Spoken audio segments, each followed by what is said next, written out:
다같이 기도하심으로 아침 예배를 시작합니다. 여전히 우리를 사랑하시고 붙들고 계시는 하나님 아버지, 이번 한 주간도 우리와 동행해 주시고 우리를 붙들어 주시고 실족지 않도록 인도해 주셨음을 감사합니다. 순간순간마다 위기가 있었음에도 불구하고 우리가 보지 못하고 넘어질까 했는데 오늘 여기 이렇게 서 있다는 것은 하나님의 은혜고 붙드심이었습니다. 그 은혜를 감사하며 아침 예배로 나아갑니다. 오늘도 마음의 무릎을 꿇고 우리의 인생을 하나님께 의탁하며 나아가는 믿음의 식구들을 하늘 궁휼로 함께 해주시고 그들이 다시 세워지고 성숙되어지고 건강해질 때 하나님의 당연한 사명을 감당하는 믿음의 사람들로 부르시고 사용하여 주옵소서. 오늘도 우리 자신이 연약하고 부족하여 이 일을 그르칠까 두려운 마음으로 하나님의 손을 붙잡습니다. 우리에게 말씀해 주시고 보여주시고 인도하여 주시옵소서. 주님을 간절히 사모하며 이제는 사도신경으로 신앙을 고백합니다. 나는 전능하신 아버지 하나님, 천지의 창조주를 믿습니다. 나는 그의 유일하신 아들 우리 주 예수 그리스도를 믿습니다. 그는 성령으로 잉태되어 동정녀 마리아에게서 나시고 본디오 빌라도에게 고난을 받아 십자가에 못 박혀 죽으시고 장사된 지 사흘 만에 죽은 자 가운데서 다시 살아나셨으며 하늘에 오르시어 전능하신 아버지 하나님 우편에 앉아 계시다가 거기로부터 살아있는 자와 죽은 자를 심판하러 오십니다. 나는 성령을 믿으며 거룩한 공교회와 성도의 교제와 죄를 용서받는 것과 몸의 부활과 영생을 믿습니다. 아멘.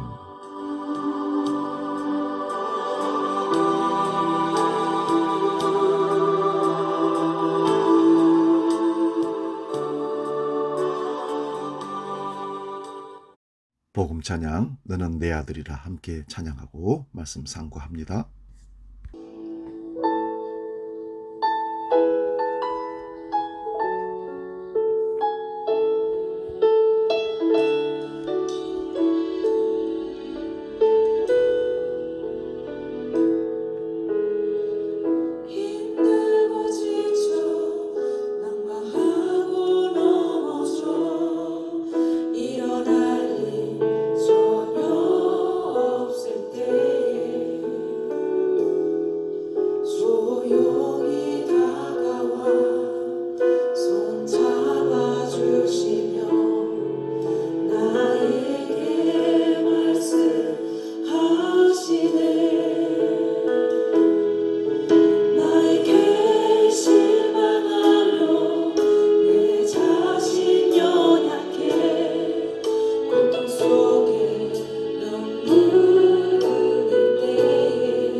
우리에게 주시는 하나님 말씀은 구약 성경 예레미야 애가 3장 25절에서 33절입니다. 구약 성경 1147면에 있습니다. 예레미야 애가 3장 25절에서 33절 봉독할 때 살아계신 하나님의 음성을 들을 수 있기 바랍니다. 봉독합니다. 기다리는 자들에게나 구하는 영혼들에게 여호와는 선하시도다. 사람이 여호와의 구원을 바라고 잠잠히 기다림이 좋도다. 사람은 젊었을 때에 멍에를 메는 것이 좋으니 혼자 앉아서 잠잠할 것은 주께서 그것을 그에게 메우셨음이니라. 그대의 입을 땅에 티끌에 댈지어다. 혹시 소망이 있을지로다. 자기를 치는 자에게 뺨을 돌려대어 치욕으로 배부릴지어다.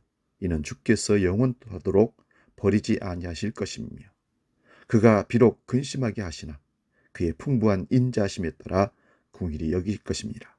주께서 인생으로 고생하게 하시며 근심하게 하심은 본심이 아니시리로다. 아멘. 봉독한 말씀으로 멍에가 무거울 때, 이런 제목으로 말씀의 은혜를 사모합니다. 멍에가 무거울 때. 여러분, 하나님은 우리를 사랑의 갈고리로 잡아당기기도 하시지만 밀어내기도 하십니다. 하지만 하나님이 하시는 일은 언제나 우리의 유익을 위한 것이라는 사실을 기억하시기 바랍니다.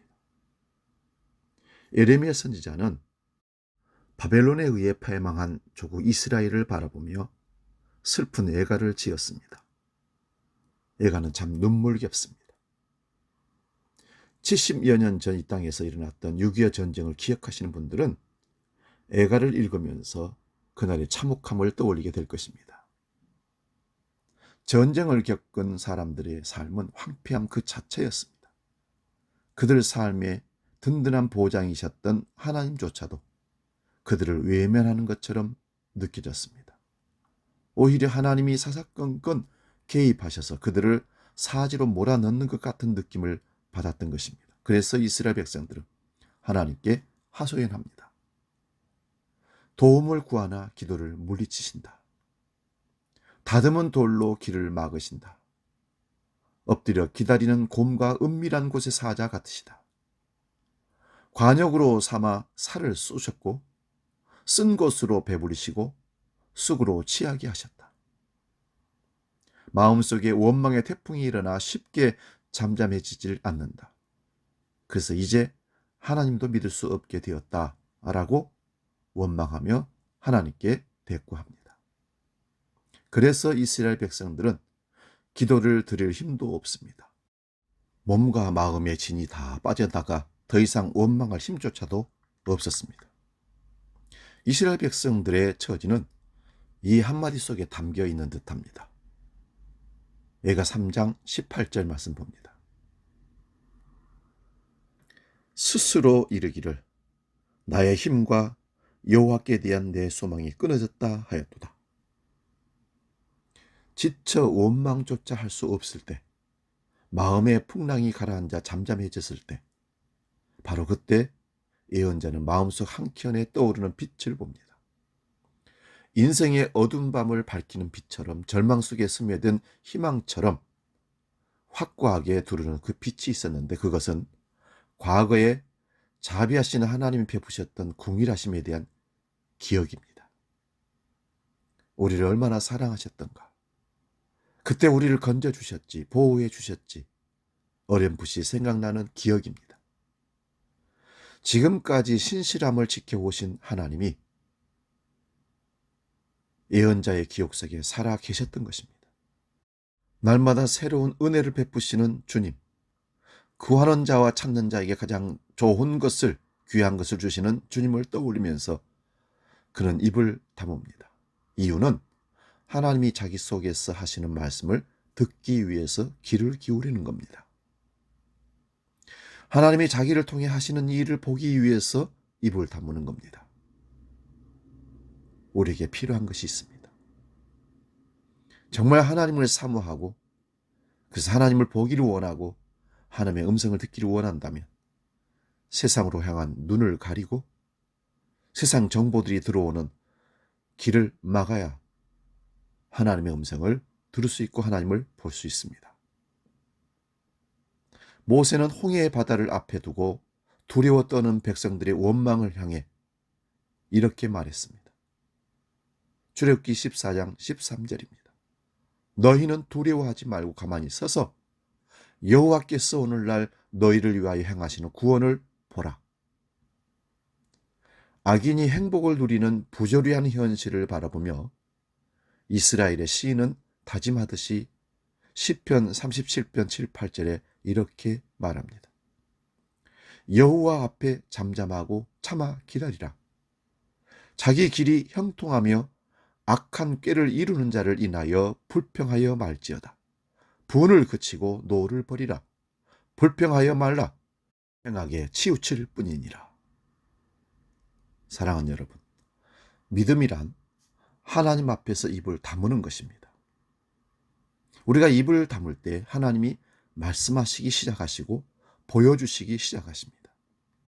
또한 믿음이란 하나님이 우리를 위해 선택하시도록 허용하시는 일입니다. 그리고 믿음이란 기다림입니다. 이제 예언자는 하나님에 대한 근본적인 희망을 회복했습니다. 그동안에 항거하고 원망하고 절망하고 분노했던 자아가 잠잠해지자 해처럼 빛나는 하나님의 얼굴이 떠올랐습니다. 그는 이제 기다립니다. 구하고 찾는 자에게 선을 베푸시는 하나님의 자비하심 앞에 온전히 엎드립니다. 이거는 자포자기가 아닙니다. 더는 어찌할 수 없기에 될 대로 되라는 것이 아닙니다. 하나님께만 희망을 둔다는 자기의 결단입니다. 마음이 이렇게 하나님을 향해 바로 서게 되자 그는 자기들이 겪는 시련은 더 좋은 것을 주기 위해 하나님이 마련하신 우회의 도로인 것을 알게 되었습니다. 십자가가 영생에 이르는 우회의 도로였던 것처럼 시련과 고난은 우리를 하나님의 마음에 탓을 내리도록 우리를 이끌어가는 길인 것이었습니다. 그래서 예언자는 사람들에게 이런 교훈을 줄 수 있게 됩니다. 본문 3장 27절 29절입니다. 사람이 젊었을 때에 멍에를 메는 것이 좋으니 혼자 앉아서 잠잠할 것은 주께서 그것을 메우셨습니다. 입을 티끌에 댈지어다. 혹시 소망이 있을지로다. 때리는 자에게 뺨을 향하여 수욕으로 배부릴지어다. 이 말을 한 사람은 누구입니까? 세상 살 맛을 다 잃었다고, 희망을 잃었다고 말하던 바로 그 사람입니다. 그의 삶 속에 하나님에 대한 기억이 되살아나자 회색빛이고 온통 어두웠던 빛이 고난이 돌연 총천연색으로 희망으로 다가오고 있습니다. 사랑하는 여러분, 홀로 지고 가기 힘겨운 멍에를 메고 계십니까? 가정의 문제, 직장의 문제, 경제적인 문제, 자녀 문제, 건강 문제, 장래 문제. 수많은 문제가 우리를 괴롭힙니다. 우리의 작은 어깨로 메고 가기 어려운 짐들이 우리에게 얹혀져 있습니다. 그때 예언자는 말합니다. 그런 짐을 메워주신 분이 주님이시다. 정말일까요?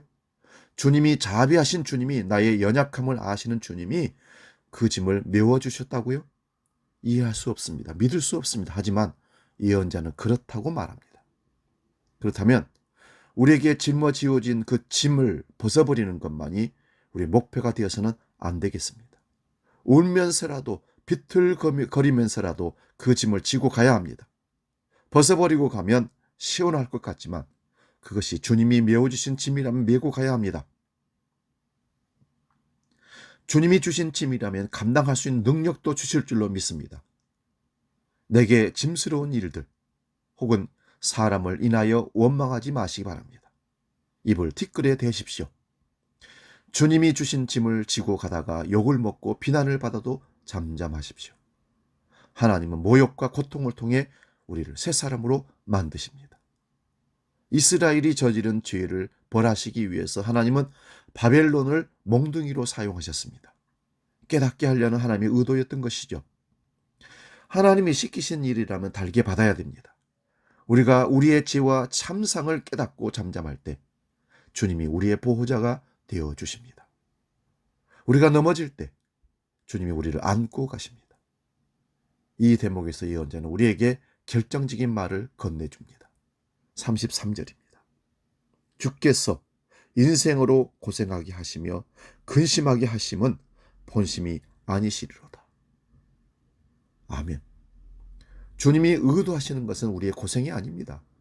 자식 잘 되기를 바라지 않는 부모는 없을 겁니다. 하지만 참 부모는 자식을 사랑하기 때문에 자식의 고생을 모른 척 외면하기도 합니다.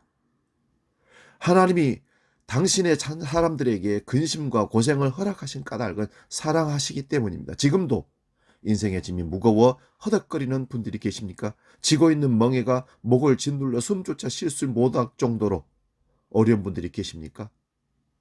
알아두시기 바랍니다. 고생과 고통, 그것이 하나님의 본심이 아니십니다.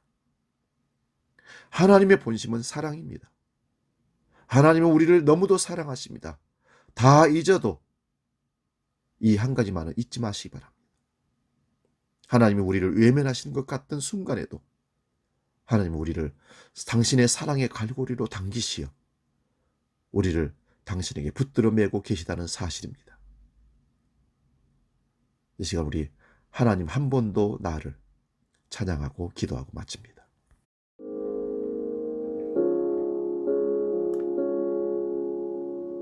하나님 한 번도 나를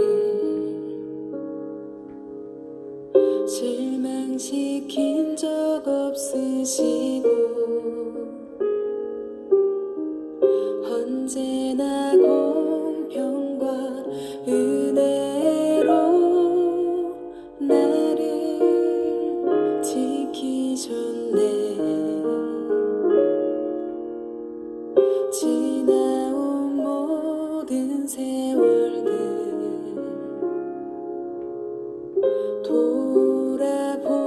돌아보아도 그 어느 것 하나 주의 손길 안 미친 것 전혀 없네.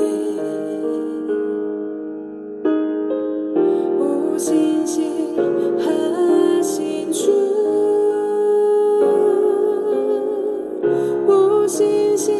오신실하신 주, 내 너를 떠나지도 않으리라. 내 너를 버리지도 않으리라. 약속하셨던 주님, 그 약속을 지키사 이후로도 영원토록